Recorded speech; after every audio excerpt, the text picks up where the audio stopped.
दोस्तों welcome back to my YouTube channel. फिर एक नए वीडियो के साथ दोस्तों आज हम आपके लिए लेकर आए हैं एनवायरमेंटल स्टडीज़ का एक क्लास, जिसमें से आपको वो सारे इम्पोर्टेंट क्वेश्चन मिलेंगे। मोस्ट इम्पोर्टेंट सारे क्वेश्चन होंगे जो कि आपके कई प्रीवियस एग्ज़ाम में पूछे गए हैं और आपके एग्ज़ाम में ये क्वेश्चन आएंगे भी।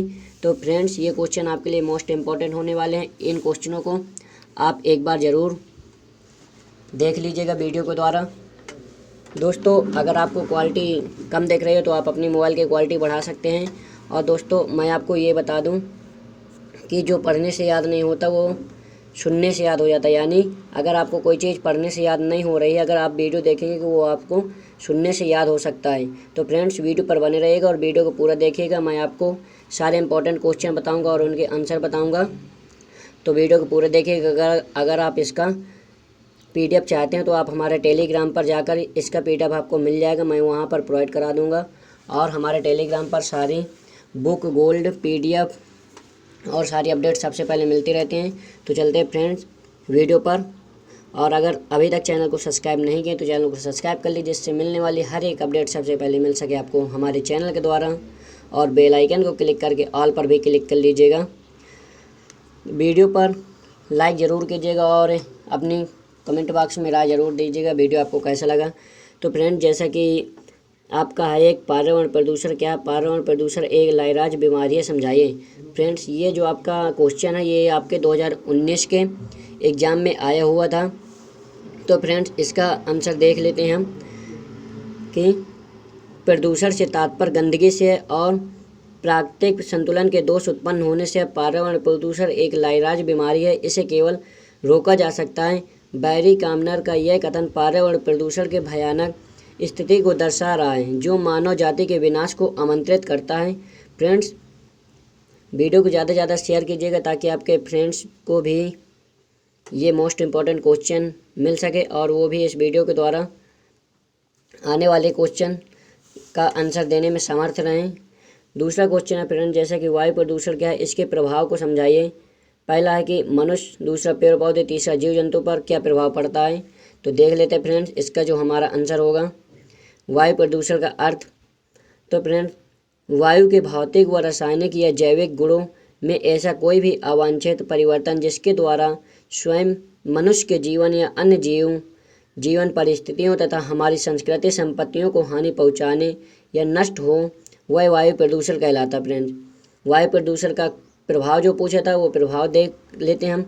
मनुष्य में श्वसन संबंधी बीमारियां जैसे चर्म रोग, कैंसर, आँख, नाक, कान, गले का संक्रमण, एलर्जी आदि की समस्या उत्पन्न हो जाती है। पौधों की वृद्धि एवं विकास का प्रभाव पड़ता है। फ्रेंड्स, वायु प्रदूषण से मनुष्य में काफ़ी सारी बीमारियां फैलने लगती हैं और जो पेड़ पौधे होते हैं, जीव जंतु, उन पर भी इसका भारी नुकसान होता है।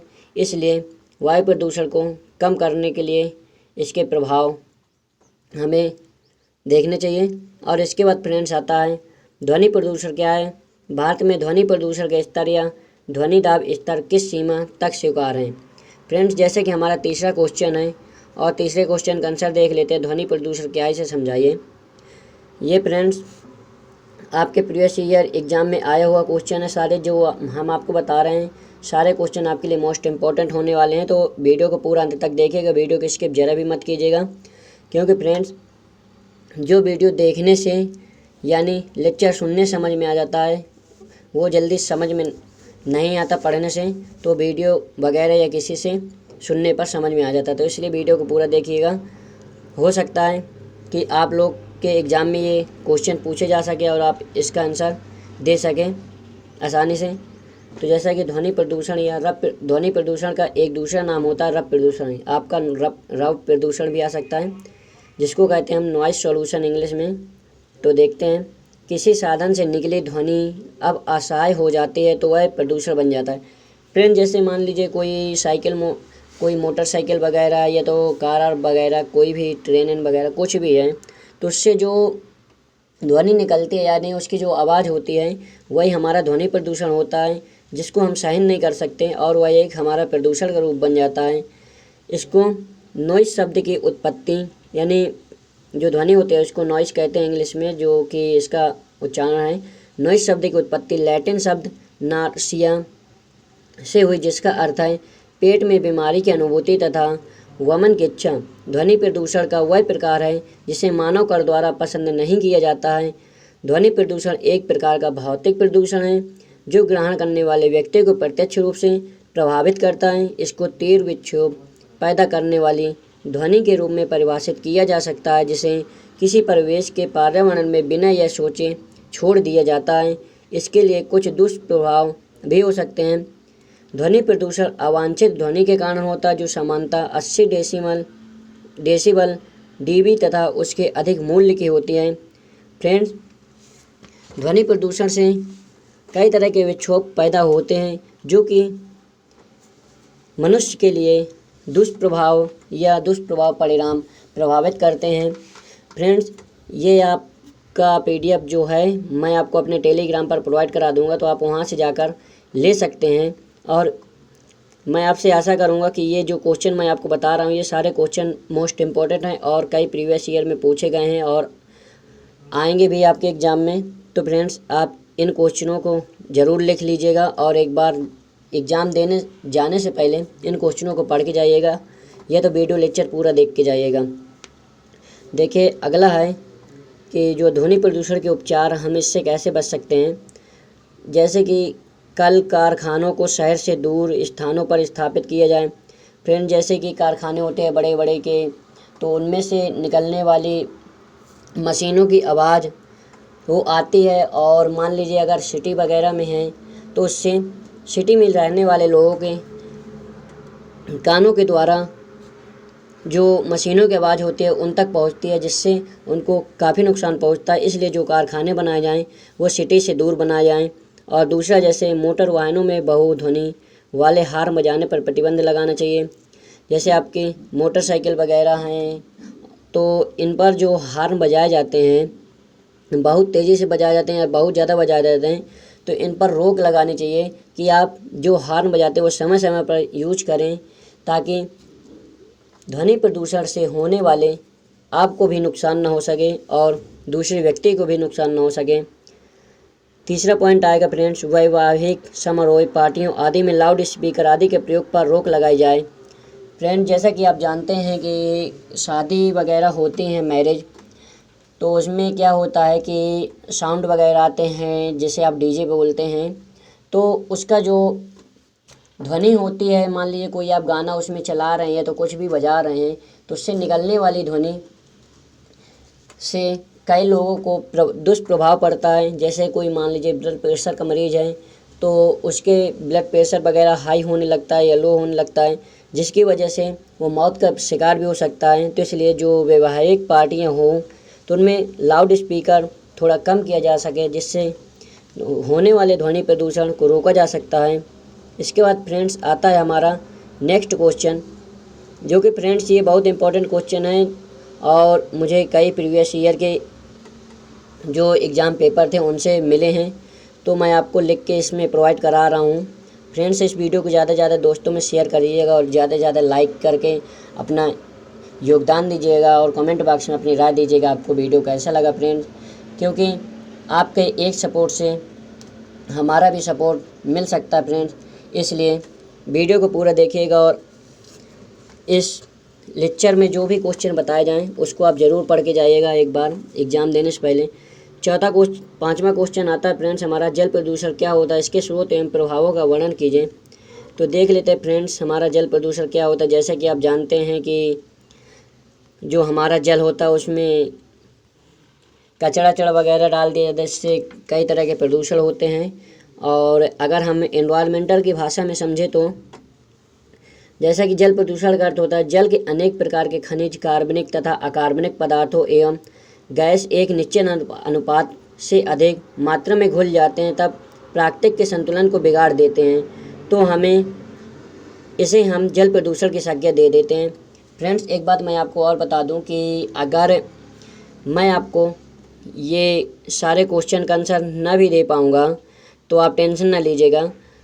मैं इस PDF का लिंक अपने YouTube चैनल के डिस्क्रिप्शन बॉक्स में डाल दूंगा, तो आप हमारे टेलीग्राम से जाकर ये PDF डाउनलोड कर पाएंगे और वहाँ से जाके ये PDF का नाम होगा environmental studies third semester most important question and answer.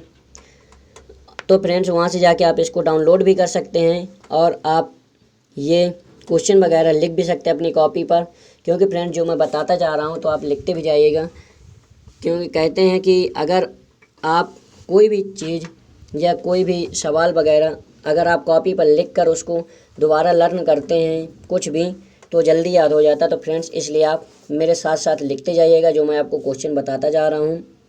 अगर आपको ये वीडियो में मैं आपको पूरे क्वेश्चन ना प्रोवाइड करा पाऊँ लेक्चर में, तो आप हमारे टेलीग्राम से जाकर भी इस PDF को ले सकते हैं। तो मैं आशा करूँगा कि मैं आपका ये पूरे जितना क्वेश्चन लेकर आया हूँ तो इसका पूरा लेक्चर आपको समझा सकूँ। तो बने रहिएगा वीडियो पर। जैसा कि फ्रेंड्स हम पढ़ रहे थे जल प्रदूषण और 5वें नंबर क्वेश्चन में थे और हमने पढ़ा जल प्रदूषण क्या होता है।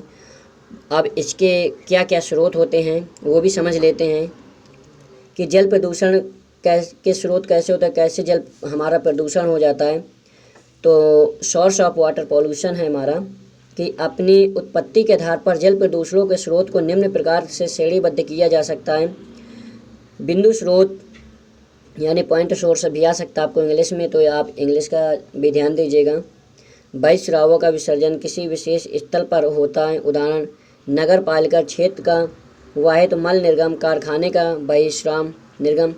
जैसे कि फ्रेंड्स जो नगर पालिका होता है, नगर पालिका का जितना भी नालियों द्वारा कचरा चढ़ाता है और ये जो कारखाने होते हैं उसका जो कचरा आता है, तो ये कचरा सारा हमारा नालियों के द्वारा होता हुआ नदियों में या तो तालाब के किनारे या हमारे नलकूपों के आसपास हो जाता है, जिससे हमारा जल प्रदूषित हो जाता है। तो ये रहा फर्स्ट पॉइंट। दूसरा पॉइंट में आते हैं हम बिंदु स्रोत। तो बिंदु स्रोत नॉन पॉइंट सोर्सेस, ये है हमारा क्या होगा इसमें, प्रदूषणों का बहाव बड़े क्षेत्रों में होता है, जैसे कृषि प्रवाह एग्रीकल्चरल। मान लीजिए फ्रेंड्स जो हमारा प्रदूषण होता है उसमें बड़े क्षेत्रों में होता है इस प्रदूषण का बहाव। कैसे फ्रेंड, जैसे हमारा मान लीजिए कोई खेत वगैरह है, अब हम उस खेत से जो भी फसल उगाते हैं, फसल उगाने के बाद उसका जो भी बीज निकलता है तो बीज को अपने घर पे ले जाते हैं और उसका जो कचरा रहता है वो वहीं पर पड़ा रहता है, और उस कचरे को अगर हम नालियों में बहा देते हैं तो उससे हमारा जल प्रदूषण हो जाता है। इसलिए हमें वो कचरों को नाली में ना बहाकर उसको जला देना चाहिए, जिससे हमारी आने वाली अगली फसल अच्छे से हो सके और उसमें ज़्यादा उपजाऊ मिल सके। फ्रेंड्स इसके बाद है जल प्रदूषण के प्रकार। जल प्रदूषण के कितने प्रकार होते हैं। जल प्रदूषण भौतिक, रासायनिक अथवा जैविक हो सकते हैं। तो पढ़ते हैं हम भौतिक प्रदूषण, फिजिकल पॉल्यूशन। जल के भौतिक गुणों जैसे रंग, स्वाद, गंध, तापमान, अविलता या टर्बिडिटी, ये आप इंग्लिश ज़रूर फ्रेंड्स लिखते जाइएगा, याद करते जाइएगा, क्योंकि कभी कभी क्या होता है एग्ज़ाम पेपर में इंग्लिश से क्वेश्चन दे देता है कहीं कहीं बीच में, तो हम लोग समझ नहीं पाते, इसलिए इंग्लिश का आप बिल्कुल ध्यान रखिएगा। अविलता में परिवर्तन के लिए उत्तरदायी, जैसे उद्योग से निकला गर्म जल, तेल वाहकों से तेल का फैलाव।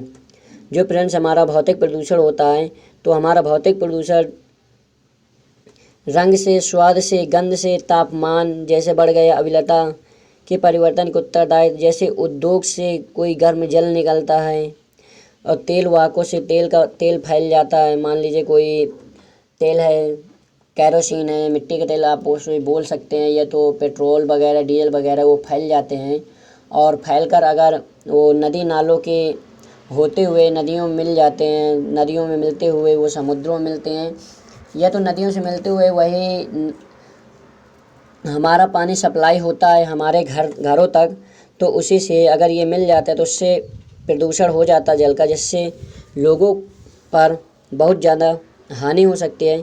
इसलिए हमें ये ध्यान रखना चाहिए कि जो भी हमारे उद्योग वगैरह हों उनको हमें नदियों से दूर बनाना चाहिए और सिटियों से भी बाहर बनाना चाहिए, ताकि नालियों के द्वारा होता हुआ वो प्रदूषित जल नदियों में न मिल पाए, जिससे हमारा पीने वाला पानी प्रदूषित न हो पाए।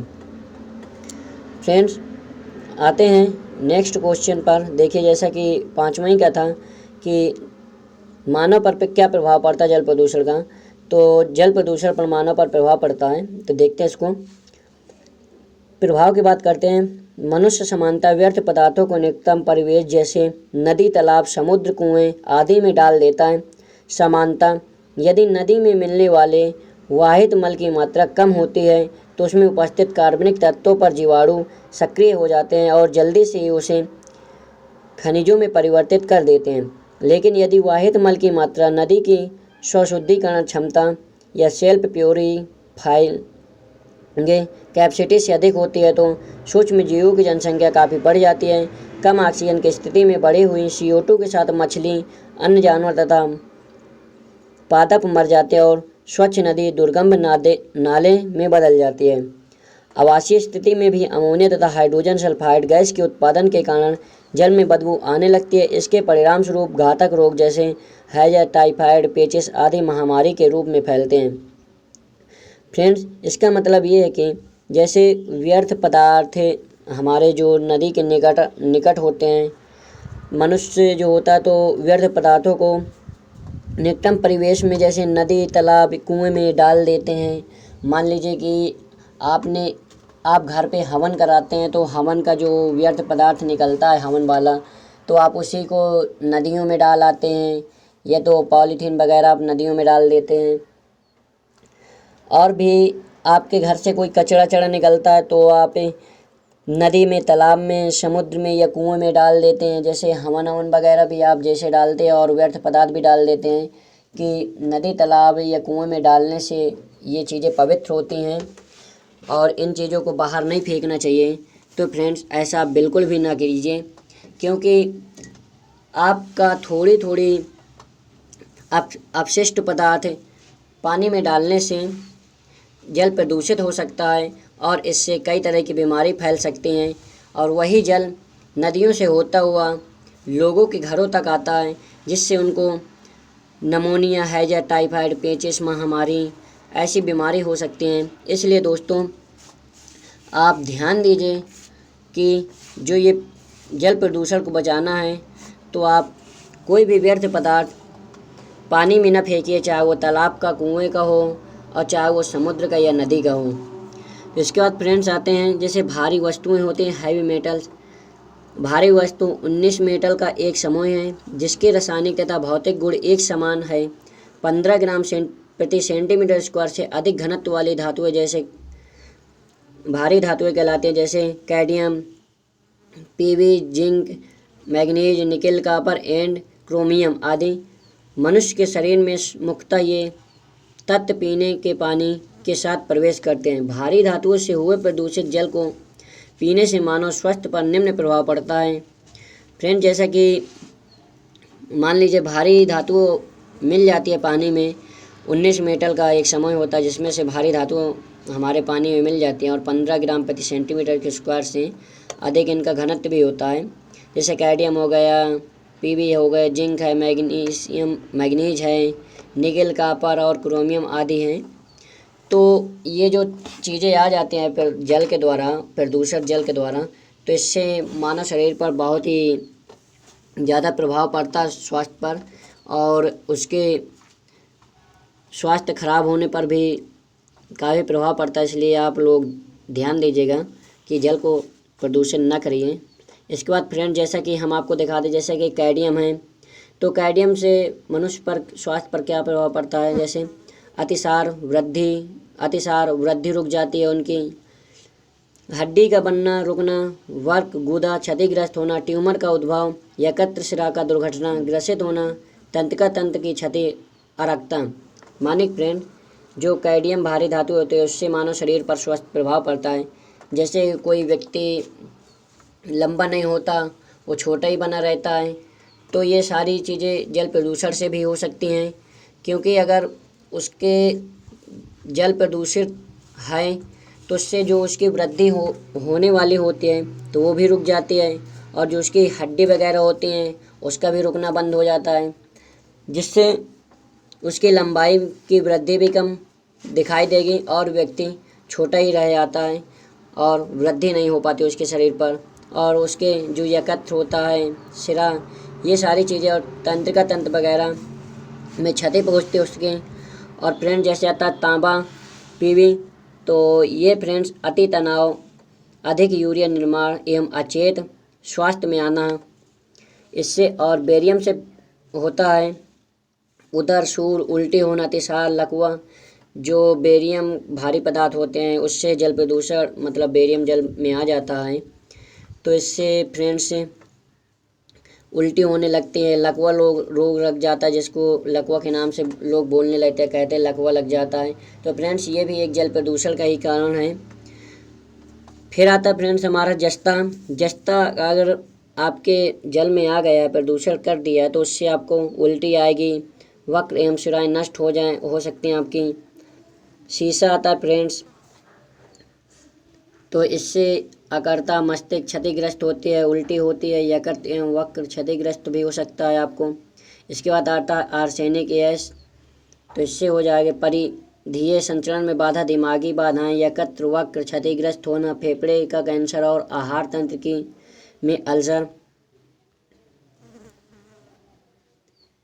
फ्रेंड्स वीडियो पर बने रहिएगा और वीडियो को पूरा देखिएगा, क्योंकि ये एक ऐसा सब्जेक्ट है जिसको आप समझकर ही अपने एग्ज़ाम में लिख सकते हैं। ये कोई रटने वाला सब्जेक्ट नहीं है, इसलिए फ्रेंड्स वीडियो को आप पूरा देखिएगा और वीडियो को ज़्यादा से ज़्यादा शेयर कीजिएगा।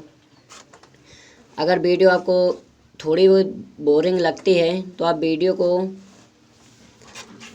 थोड़ा बंद करके दोबारा चालू कर सकते हैं, लेकिन वीडियो को पूरा देखिए, क्योंकि इसमें सारे इंपॉर्टेंट क्वेश्चन हैं जो कि आपके प्रीवियस ईयर में आ चुके हैं। और ये सारे इंपॉर्टेंट क्वेश्चन आगे आने वाले एग्ज़ाम में आपके लिए मिलेंगे, एग्ज़ाम में रखे हुए, क्योंकि हर साल पूछे जाने वाले ये क्वेश्चन हैं आपके।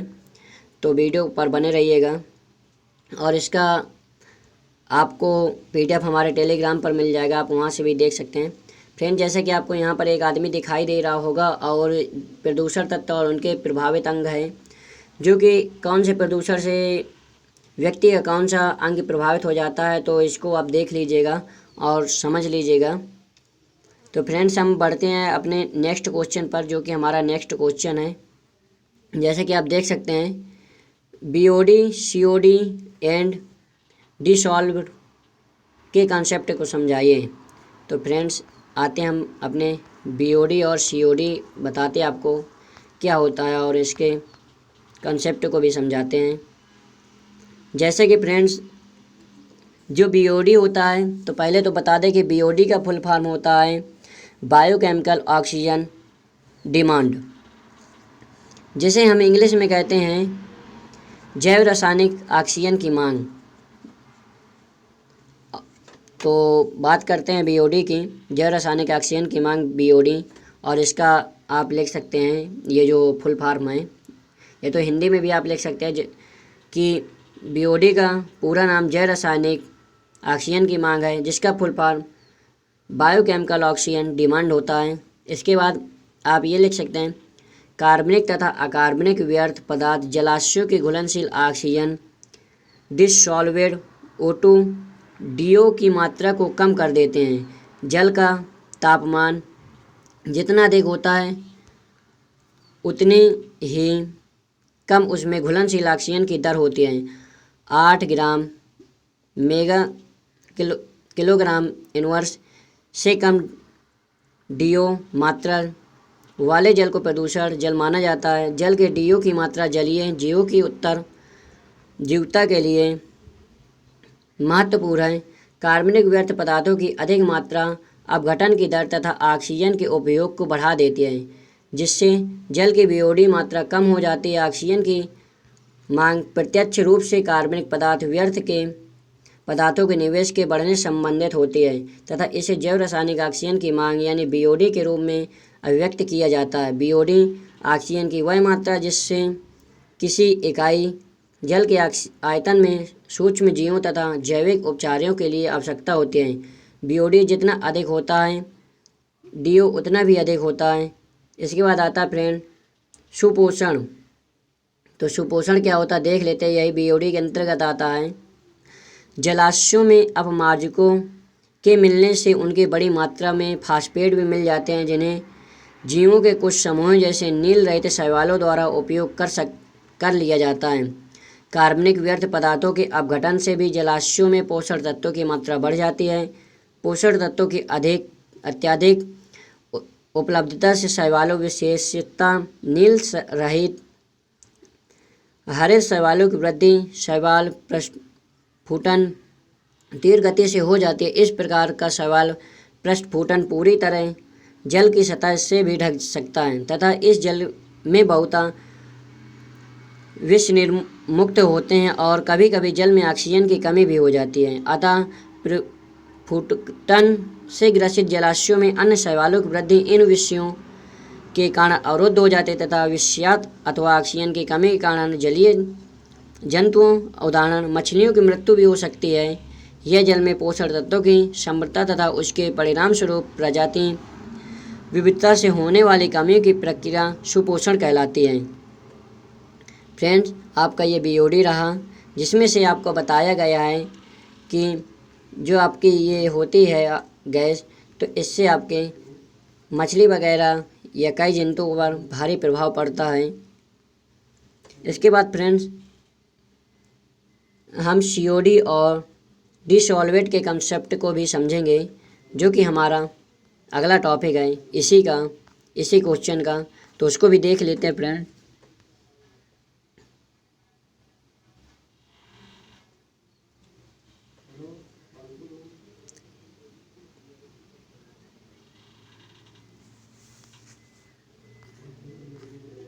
तो फ्रेंड्स, बने रहिएगा वीडियो पर और वीडियो को पूरा देखिएगा। अगर कोई भी डाउट हो तो आप हमसे यूट्यूब चैनल कमेंट बॉक्स में पूछ सकते हैं।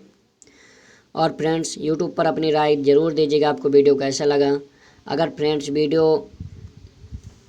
में आपका पूरा लेक्चर नहीं करा पाते तो अगले लेक्चर में आपको पूरा वीडियो प्रोवाइड करा देंगे, तो बने रहिएगा वीडियो पर। अब आते हैं फ्रेंड्स हम सीओडी, जिससे का फुल फॉर्म होता है कंसेप्ट ऑफ डिसॉल्वेड ऑक्सीजन, जिसे हम कहते हैं हिंदी में घुलित ऑक्सीजन की संकल्पना। घुलित ऑक्सीजन पृथ्वी के अनेक पदार्थों में रहता है, जैसे पानी, और वास्तव में अन्य तत्वों की तुलना में इसकी मात्रा सबसे अधिक है। ऑक्सीजन वायुमंडल के स्वतंत्र रूप से मिलता है और आयतन के अनुसार उसका लगभग 5वां भाग यौगिक रूप में पानी, खनिज तथा चट्टानों का यह महत्वपूर्ण अंश है। वनस्पति तथा प्राणियों के प्राय सब शारीरिक पदार्थों का ऑक्सीजन एक आवश्यक तत्व है। फ्रेंड, जैसा कि आपका सीओडी है, तो आपको इसमें बताया गया है कि लगभग आपका सीओडी जो है आयतन के अनुसार इसका 5वां भाग है और यह खनिज तथा चट्टानों का एक महत्वपूर्ण अंश भी है। और फ्रेंड्स, ऑक्सीजन पानी में थोड़ा घुलनशील है, जो जलीय प्राणियों के श्वसन के लिए उपयोगी है। फ्रेंड्स, इसको हम जो हमारा सीओडी या कंसेप्ट ऑफ डिसॉल्वेड ऑक्सीजन है, यानी ऑक्सीजन का ये एक रूप है जो कि हमारे श्वसन के लिए उपयोगी है। कुछ धातु जैसे पिघली हुई चांदी अथवा दूसरी वस्तु जैसे कोयला ऑक्सीजन की अवशोषण बड़ी मात्रा में कर लेते हैं। बहुत से तत्व ऑक्सीजन से सीधा संयोग करते हैं। इनमें कुछ जैसे फास्फोरस हो गया, सोडियम हो गया, कुछ साधारण ताप पर ही धीरे धीरे क्रिया करते हैं, परंतु अधिकतर जैसे कार्बन, गंधक, लोहा, मैग्नीशियम आदि गर्म करने पर क्रिया भी करते हैं। तो ऑक्सीजन से भरे बर्तन में ये वस्तु दहकती हुई अवस्था में डालते ही जल उठती हैं और जलने से ऑक्साइड बनता है। ऑक्सीजन में हाइड्रोजन गैस जलती है तथा पानी बनता है। यह क्रिया इन दोनों के गैसीय मिश्रण के विद्युत चिंगारी के से अथवा उत्प्रेरण की उपस्थिति में भी होती हैं। फ्रेंड, जैसा कि ये जो हमारा बीओडी है, इसमें ऑक्सीजन में थोड़ा ऑक्सीजन पानी में भी थोड़ा घुलनशील होता है और जो हमारी धातु हैं जैसे पिघली हुई चांदी या कोयला ऑक्सीजन की शोषण भारी मात्रा में भी कर लेती हैं, शोषण कर लेते हैं। और इसके बाद फ्रेंड्स है जैसे बहुत से ऑक्सीजन में सीधा संयोग करते हैं। जो हमारे ऑक्सीजन होते हैं तो बहुत से तत्व सीधा ऑक्सीजन में संयोग कर लेते हैं। इनमें कुछ जैसे फास्फोरस हो गए, सोडियम आदि। तो फ्रेंड्स, साधारण ताप पर ही धीरे धीरे क्रिया करते हैं इनको, और परंतु अधिकतर जैसे कार्बन, गंधक, लोहा, मैग्नीशियम आदि गर्म करने पर क्रिया करते हैं। और ऑक्सीजन से भरे बर्तन में वस्तु दहकती हुई अवस्था में डालते ही जल उठने लगता है इसमें और जलने से ऑक्साइड बन जाता है। ऑक्सीजन में हाइड्रोजन गैस जलती है और उससे पानी बन जाता है। यह क्रिया इन दोनों के गैसीय मिश्रण में विद्युत चिंगारी के अथवा उत्प्रेरण की उपस्थिति में भी होती है। और फ्रेंड्स, ऑक्सीजन बहुत से यौगिक से भी क्रिया करता है, जैसे नाइट्रिक ऑक्साइड, फेरस तथा मैग्नीज ऑक्साइड का ऑक्सीकरण साधारण ताप पर ही होता है। हाइड्रोजन फॉस्फाइड, सिलिकॉन हाइड्रॉक्साइड तथा जस्ता एथल से जब भी क्रिया करती है तो क्रिया करने पर इसका ताप उत्पन्न हो जाता है कि संपूर्ण वस्तुएं प्रज्वलित हो जाती हैं। लोहा जैसे हो गया निकेल और महीन रूप से रहने पर और लेड सल्फाइड तथा कार्बन क्लोराइड जब सूर्य के प्रकाश में क्रिया करते हैं तो इन क्रियाओं में पानी की उपस्थिति चाहे सूक्ष्म मात्रा में ही क्यों न रहे बहुत महत्वपूर्ण है। किसी भी धातु से ऑक्सीजन की मात्रा करने पर धातु का दहन भी हो जाता है फ्रेंड्स। तो ये हमारा रहा COD, जिसको हम कंसेप्ट ऑफ डिसॉल्व ऑक्सीजन कहते हैं, जिसमें ऑक्सीजन के काफ़ी गुण पाए जाते हैं, जैसे कि ऑक्सीजन में पानी भी घुलनशील होता है और इस ऑक्सीजन का सीधा संयोग बहुत से तत्व कर लेते हैं। और ये ऑक्सीजन में जैसे हमारा फेरस तथा मैग्नीज ऑक्साइड का ऑक्सीकरण साधारण ताप पर भी हो जाता है। अब इसके बाद आते हैं फ्रेंड्स हम कॉन्सेप्ट इसका देखेंगे जो कि कोड का है। तो चलिए देख लेते हैं। रासायनिक ऑक्सीजन मांग कोड पर संक्षिप्त टिप्पणी, जिसे हम COD कहते हैं। तो फ्रेंड्स देखते हैं क्या है कि जैसे रासायनिक ऑक्सीजन की जो हमारी मांग होती है COD पर, तो क्या होता है। केमिकल ऑक्साइड ऑक्सीजन डिमांड, पर्यावरण रासायनिक विज्ञान में रासायनिक ऑक्सीजन मांग COD ऑक्सीजन की मात्रा का एक सांकेतिक उत्पाद है जो एक मेजर्ड सॉल्यूशन में प्रतिक्रियाओं द्वारा कन्व्यूड हो सकता है और आमतौर पर सॉल्यूशन का विलयन के आयतन से अधिक मात्रा में ली जाने वाली ऑक्सीजन को द्रव्यमानिया के रूप में व्यक्त किया जाता है, जिसका SI प्रणाली में मात्रक मिलीग्राम प्रति लीटर होता है। पानी ऑर्गेनिक की मात्रा को आसानी से निर्धारित करने के लिए एक कोड परीक्षण का उपयोग किया जा सकता है। कोड का सबसे आम अनुप्रयोग सतही के पानी जैसे झीलों और नदियों तथा अपशिष्ट पदार्थ में पाए जाने वाले ऑक्सीजन योग प्रदूषण की मात्रा को नियंत्रित करता है। तो फ्रेंड्स हमारा ये रहा COD। और इसका फ्रेंड्स हम अगला टॉपिक देखेंगे जो कि हमारा एग्ज़ाम में आने योग्य क्वेश्चन है, जो कि इम्पॉर्टेंट है। तो चलिए उसको भी देख लेते हैं। फ्रेंड्स इस लेक्चर में हम केवल और केवल 10 टॉपिक के बारे में बात करेंगे और अगले लेक्चर में 10 टॉपिक के बारे में बात करेंगे जो कि वो आपके इससे भी ज़्यादा इम्पोर्टेंट होंगे और उनमें आपको सारी चीज़ें मिल जाएंगी और जो आपके एग्ज़ाम में पूछे जा चुके हैं और हर एग्ज़ाम में आपके ये सारे क्वेश्चन आते हैं। और जितने भी मैंने यहाँ पर लिख रखे हैं हर वर्ष के एग्ज़ाम में यही सारे क्वेश्चन आ रहे हैं काफ़ी और एग्ज़ाम में आपके आने योग्य है। तो चलिए हम 7वां क्वेश्चन देख लेते हैं। हमारा 7वां क्वेश्चन क्या है। 7वां क्वेश्चन कह रहा है वाटर ट्रीटमेंट प्रोसेस और स्वेग ट्रीटमेंट को समझाइए। तो देखते हैं फ्रेंड्स हमारा जो वाटर ट्रीटमेंट प्रोसेस है और स्वेग है तो उसको हम देख लेते हैं। जैसे कि फ्रेंड्स आप देख सकते हैं यहाँ पर कि अपशिष्ट जल का उपचार से आप क्या समझते हैं और इसको आप देख सकते हैं कि मैंने आपको पहले भी बताया था कि आप इंग्लिश ज़रूर याद कर लीजिएगा। आपके काफ़ी सारे क्वेश्चन इंग्लिश में भी दे देते हैं, जैसा कि आप देख सकते हैं यहाँ पर दे दिया गया अपशिष्ट जल का उपचार। अब फ्रेंड्स मान लीजिए आप को दिया है वाटर ट्रीटमेंट, आप नहीं जानते हैं वाटर ट्रीटमेंट को क्या कहते हैं, आपको हिंदी में आ जाए अपशिष्ट जल का उपचार दीजिए तो आप कंफ्यूज हो सकते हैं। इसलिए आप हिंदी और इंग्लिश दोनों का ध्यान देते रहिएगा। देख सकते हैं आपके जैसे अपशिष्ट जल का उपचार है जो हमारा वेस्ट वाटर ट्रीटमेंट है, तो इसको हम कैसे करेंगे, वेस्ट जल वाटर को ट्रीटमेंट कैसे करेंगे देखते हैं। क्या करना होगा, जो हमारा दूषित जल का है उसके शोधन आज की बढ़ती जनसंख्या के लिए पीने योग्य जल की आवश्यकता हेतु अत्यंत आवश्यक है दोस्तों। इस शोधन में दूषित जल को निम्नलिखित स्तरों में शोधित किया जाता है, जैसे छटाई करते हैं, स्क्रीनिंग। छटाई जल शोधन का प्रथम चरण होता है, जिससे मोटा मोटा कूड़ा जैसे बोतल, रुई, कॉटन हो गई, प्लास्टिक्स, कपड़े, क्लॉथ्स हो गए एवं विभिन्न प्रकार की गंदगी साफ की जाती है। इसके लिए एक विशेष जाली सीव का इस्तेमाल किया जाता है। फ्रेंड्स, जैसा कि आप जानते हैं कि हमारा जो वाटर है और इस समय ज़्यादातर दूषित हो रहा है, इसको रोकने के लिए हम निम्न प्रकार के उपाय कर रहे हैं। तो पहला पॉइंट हमारा रहा कि हम दूषित वाटर को शुद्ध कैसे कर सकते हैं। तो सबसे पहले हमें दूषित वाटर लाना पड़ेगा। उस वाटर को लेने के बाद उसको एक सीव के द्वारा हम उसको छानेंगे, या तो जिसको जाली बोलते हैं, जिसमें आपका जो बड़ा बड़ा कचरा होगा, पॉलीथीन वगैरह हो गए, बॉटल हो गए, रुई वगैरह हो गई, आपकी कपड़े वगैरह हो गए, वो आपके जाली के द्वारा ऊपर ही रह जाएंगे।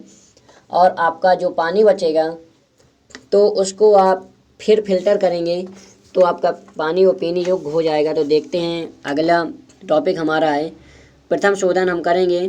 Primary treatment. प्रथम शोधन की छटाई के उपरांत दूषित जल में उपस्थित कार्बनिक ठोस एवं मालवीय गंदगी को अलग किया जाता है।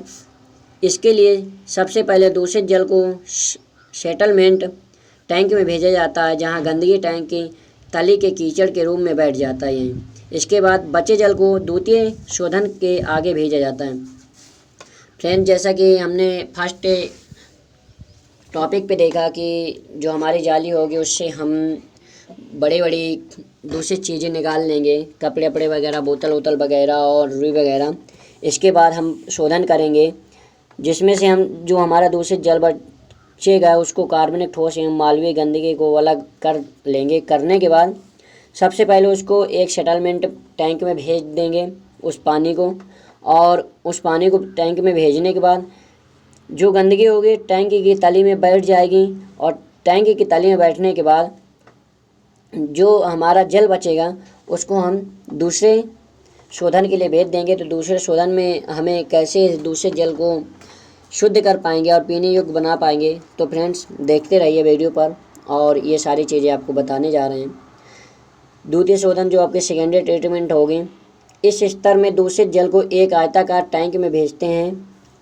जो फ्रेंड्स हम पहले प्रथम शोधन किया और उसमें पानी जो हमारा टंकी में था और कचरा नीचे बैठ गया, उसको जो जल बचा था दूषित, उसको हम दूसरे स्तर पर भेजेंगे। दूषित जल को एक आयताकार टैंक में भेजते हैं। यहाँ पर एयर को दबाव के साथ भेजा जाता है, जिसे बैक्टीरिया टूटकर कीचड़ का निर्माण करते हैं। इससे भी पहले की तरह बचे हुए पानी से अलग कर दिया जाता है। फ्रेंड्स, इसमें भी सेम वही चीज़ करेंगे जो हमने फर्स्ट टाइम किया था कि दूषित जो हमारा जल होगा, दूषित जल, उसको मतलब टंकी में रख लेंगे और उसका कचरा नीचे तली पर बैठ जाएगा टंकी के, और इसको दूसरे शोधन के लिए भेज देंगे। तो जो दूसरा शोधन करेंगे, इसमें हम टैंक में जो पानी भेजेंगे आयताकार टैंक में, और यहाँ पर एक हवा का दबाव के साथ भेजेंगे, जिससे हमारे जो पानी दूषित जल के बैक्टीरिया होंगे वो टूट कर कीचड़ का बन जाता है, और इससे जो हमारा कीचड़ बन जाएगा, और इसके बाद जो हमारा जल रहेगा वो हमारा तैयार हो जाएगा। तो इसके लिए हम अंतिम शोधन करेंगे। तो अंतिम शोधन में हमें क्या करना पड़ेगा दोस्तों, देखते हैं। इस स्तर में बचे हुए जल को अंतिम उपचार के लिए दूसरे सेटलमेंट टैंक में भेजा जाता है, जहां पर बचे हुए कीचड़ को भी अलग कर नदियों में प्रवाहित कर दिया जाता है। फ्रेंड, जो हम अंतिम शोधन करेंगे उसमें जो हमारा दूषित जल होगा, फर्स्ट शोधन, सेकेंड शोधन, और फिर इसके बाद लास्ट शोधन करेंगे। जो हमारा दूषित जल होगा तो उसको लास्ट शोधन में हम टैंक में भेज देंगे जो जल होगा हमारा, और जो इसमें से कीचड़ वगैरह बचेंगे या श्वेलगिज, तो उसको हम नदियों में बहा देंगे, जिससे हमारा जो पानी रहेगा वो हमारा पानी एकदम प्योर हो जाएगा, और नदियों के साथ बहते बहते वो हमारे पीने योग्य बन जाएगा। और उससे जब हम पानी नदियों से लेंगे तो उसको फ़िल्टर करके अपने घरों में उसको पीने योग्य यूज कर सकते हैं। तो फ्रेंड्स, ये रहा हमारा अपशिष्ट जल का उपचार, कि हम जल का उपचार कैसे करेंगे। फिर इसके बाद फ्रेंड्स हमारा अगला टॉपिक आता है। अगले टॉपिक है हमारा कि सॉइल पोल्यूशन क्या है और सॉलिड वेस्ट के प्रकारों का वर्णन कीजिए। तो देखते हैं फ्रेंड्स हमारा सॉइल पोल्यूशन जो है, तो सॉइल पोल्यूशन को भी देख लेते हैं। और सॉइल पोल्यूशन में होने वाले जो ये प्रदूषण हैं उनको हम कैसे वो करेंगे, दूर करेंगे। फ्रेंड्स सॉइल को हम कहते हैं मृदा, पॉल्यूशन को कहते हैं प्रदूषण, यानी मृदा प्रदूषण किसे कहते हैं और इसमें जो अपशिष्ट पदार्थ रहते हैं इनको कैसे दूर करेंगे। जैसे कि फ्रेंड्स आप देख सकते हैं, रासायनिक खादों, कीटनाशकों के अधिकतर उपयोग के वनस्पतियों नाशकों, ठोस एवं तरल द्रव अपशिष्टों से मृदा के समान संगठन में आए बदलाव को मृदा प्रदूषण कहते हैं। फ्रेंड्स जो हमारा रासायनिक खाद होता है, कीटनाशक का अत्यधिक उपयोग करने से वनस्पतियों नाशकों में, जैसे कि फ्रेंड्स मान लीजिए रासायनिक खाद है आपकी यूरिया वगैरह, यूरिया है, और जो आप खेतों में अपने प्रयोग करते हैं कीटनाशकों के अत्यधिक उपयोग के लिए, जिससे आपका जो वनस्पति रहता है या पेड़ पौधे रहते हैं उनके नष्ट होने की संभावना होती है। ठोस एवं तरल द्रव अपशिष्टों से मृदा के सामान्य संगठन में आए बदलाव को मृदा प्रदूषण दोस्तों कहते हैं। अब देखते हैं कि मृदा प्रदूषण के हमारे कारण क्या हैं। तो दोस्तों मृदा प्रदूषण के हमारे क्या कारण हैं, जैसे औद्योगिक व्यर्थ पदार्थों का निस्तारण न करना तथा पृथ्वी पर फेंक देना। मान लीजिए जो हमारे औद्योगिक से निकले हुए व्यर्थ पदार्थ हैं उनका हम यूज न करें और पृथ्वी पर फेंक दें, जिससे हमारी मृदा अपशिष्ट हो जाएगी या प्रदूषित हो जाएगी। दूसरा पॉइंट है फ्रेंड्स, मनुष्य तथा जीव जंतु के मल मूत्र का उचित निस्तारण न करना।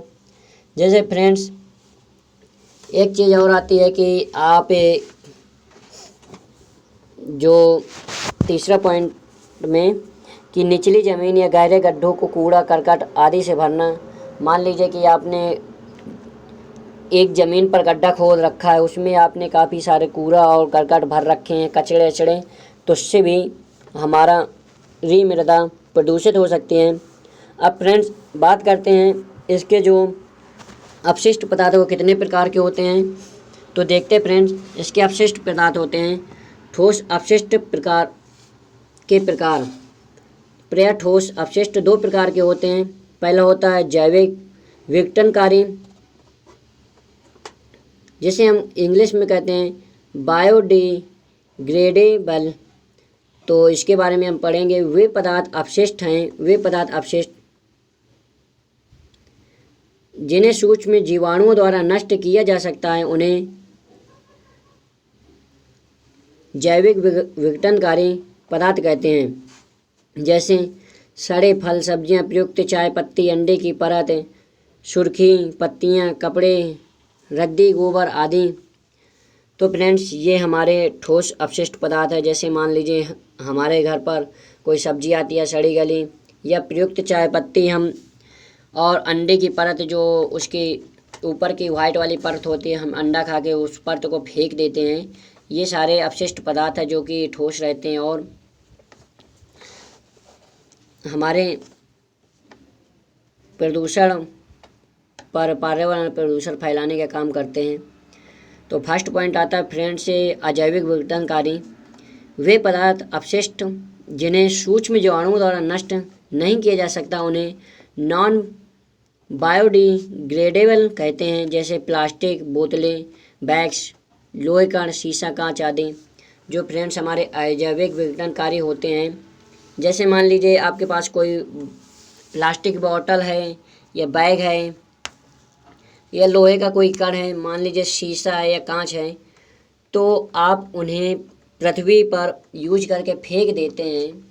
तो फेंकने से जो ये फ्रेंड्स एकदम ठोस की तरह रहते हैं और ये कई मिलियनों सालों तक नहीं गलते हैं, जिससे हमारा जो मृदा होती है वो प्रदूषित हो जाती है।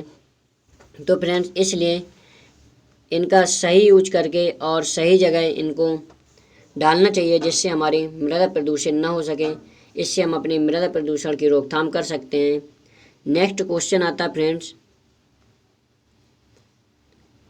सॉइल वेस्ट मैनेजमेंट पर टिप्पणी लिखें। जो हमारा मृदा प्रदूषण है उस पर क्या टिप्पणी लिखनी चाहिए कि हमारी मृदा प्रदूषण की रोकथाम हो सके। तो देखते हैं फ्रेंड्स, ठोस अपशिष्ट प्रबंधन से आप क्या समझते हैं। पहले तो सॉलिड वेस्ट मैनेजमेंट पर जो हमें टिप्पणी लिखनी थी, तो आप कैसे लिखेंगे, क्या लिखेंगे। तो आप इस तरह लिख सकते हैं कि ठोस अपशिष्ट ऐसा कोई भी पदार्थ होता है जिसे कोई महत्व न होने के कारण फेंक दिया जाता है। ठोस अपशिष्ट पदार्थ तथा जानवरों की गतिविधियों में उत्पन्न होने वाला पदार्थ होता है, जैसे कचरा, रद्दी तथा बहिस्राव उपचार संयंत्र से निकलने वाला अवमल। ठोस अपशिष्ट सजीवों के समान तथा मौलिक गतिविधियों की सह उत्पाद के रूप में उत्पन्न होता है। यह अपशिष्ट बचे हुए भोजन, आग की राख, मानव तथा जंतुओं के मल जैसे आरंभिक पदार्थ हो सकते हैं। इसके साथ ही निर्माण कार्य, गलियों की सफाई तथा वाहिक मल उपचार से भी काफ़ी मात्रा में ठोस अपशिष्ट उत्पन्न होते हैं। इनके स्रोत के आधार पर विभिन्न प्रकारों में बांटा गया है, जैसे नगर पालिका ठोस अपशिष्ट, जैव चिकित्सक अपशिष्ट, औद्योगिक अपशिष्ट, प्लास्टिक अपशिष्ट, कृषि अपशिष्ट, जंतु अपशिष्ट, खनन अपशिष्ट आदि। फ्रेंड, जो हमारा ठोस अपशिष्ट है इसको हम यानी सॉलिड वेस्ट मैनेजमेंट कैसे कर पाएंगे। तो फ्रेंड्स, इसके लिए जो नगर पालिका से अपशिष्ट पदार्थ निकलते हैं और जैव चिकित्सा यानी जानवरों के या एनिमल्स का जो चिकित्सा रहता है, सरकारी अस्पताल वगैरह रहते हैं, उनसे अपशिष्ट पदार्थ निकलते हैं।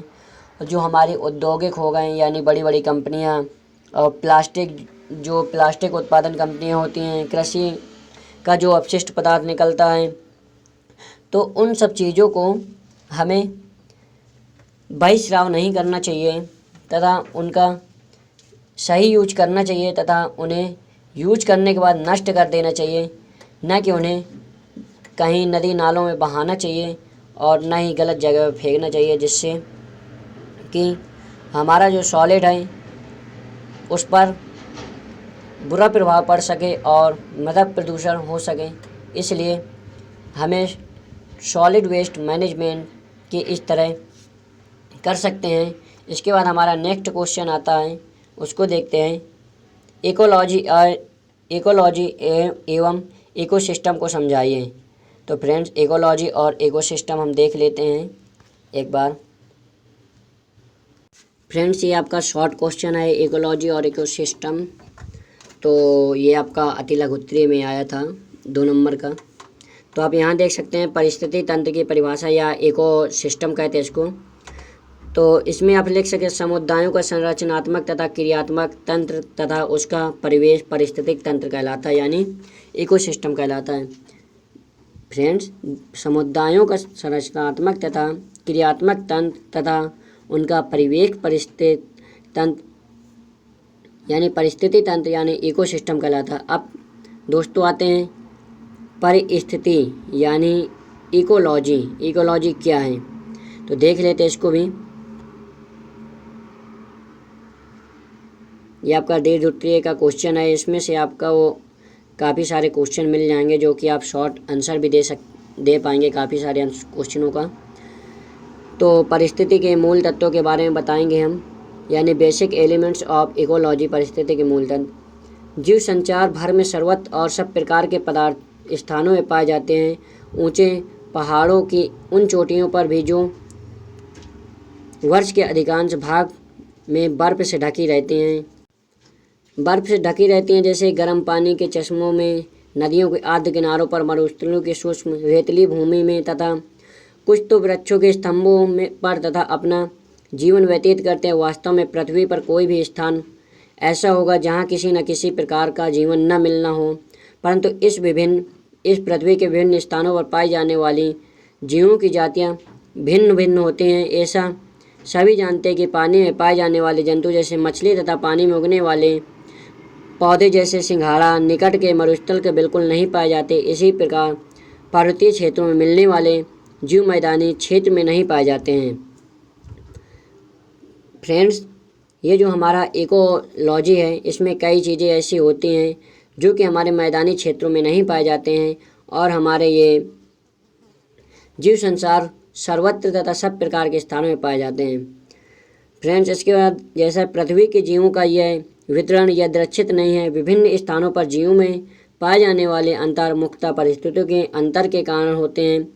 परिस्थिति से अभिप्राय है कि ऐसे सभी बाह्य कारणों जो जीवों को किसी न किसी प्रकार प्रभावित करते हैं, उदाहरण प्रकाश हो गए फ्रेंड, जैसे जलवायु हो गया, ऊष्मा हो गया, मिट्टी आदि चीज़ें होती हैं।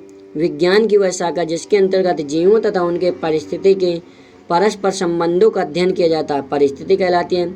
या तो आप ऐसा भी बोल सकते हैं, अगर आपका शॉर्ट आंसर में आता है तो आप ये लिख सकते हैं कि विज्ञान की वह शाखा जिसके अंतर्गत जीवों तथा उनके परिस्थिति के परस्पर संबंधों का अध्ययन किया जाता है, परिस्थिति यानी इकोलॉजी कहलाती है। और परिस्थिति यानी इकोलॉजी अन्य विज्ञानों की अपेक्षा नया विज्ञान है। जो हमारा इकोलॉजी है वो परिस्थिति अन्य विज्ञानों की अपेक्षा हमारे ये नए विज्ञान आई हुई है। यह उन नियमों से संबंधित है जो जीवों और इनसे वातावरण के आपसी संबंधों का निर्धारण करते हैं। फ्रेंड्स, इसके बाद आता है आदिकाल से ही मनुष्य जीवित रहने के लिए आए, अपने चारों ओर पाए जाने वाले पौधों तथा जंतुओं की जानकारी रखता है। और ग्रीक दार्शनिक तथा वैज्ञानिक जैसे हाइपोक्रेट्स, एरिस्टोटल और थेओफ्रास्टस ने प्रकृति के इतिहास पर लिखे अपने अभिलेख में प्रस्तुत क्षेत्रों में उगे पौधे तथा जानवरों की आदतों का वर्णन भी किया है। इतिहास में थेओफ्रास्टस 370 से 285 BC को प्रथम परिस्थितिविद माना जाता है, क्योंकि उन्होंने सर्वप्रथम पौधों तथा भौतिक पर्यावरण के मध्य अंतर संबंधों तथा पौधों के मध्य परस्पर संबंधों में बताया है।